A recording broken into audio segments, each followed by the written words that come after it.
بسم اللہ الرحمن الرحیم۔ حضرت علی رضی اللہ تعالیٰ عنہ کے پاس ایک آدمی آیا اور آ کر عرض کرنے لگا، اے علی میں نے فلاں مکان خریدا، فلاں جگہ خریدی ہے، اس کی یہ حدود بندی ہے، اتنی جگہ خریدی ہے، آپ ہمارے لیے کوئی بے نامہ لکھ دیجئے، معاہدہ لکھ دیجئے۔ حضرت عیسیٰ علیہ السلام حضرت علی رضی اللہ تعالیٰ عنہ نے فرمایا، لے آؤ اس بندے کو جس سے آپ نے خریدا۔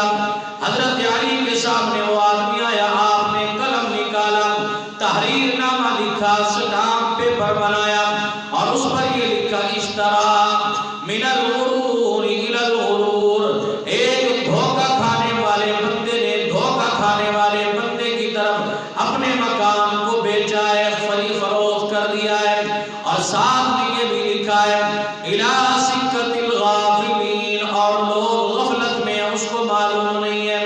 کہ میں کون سی حالت میں ہوں۔ انسان کی زندگی کے چار حصے، الحد الاول الحد الاول الموت، الحد الثانی القبر، الحد الثالث الحشر، الحد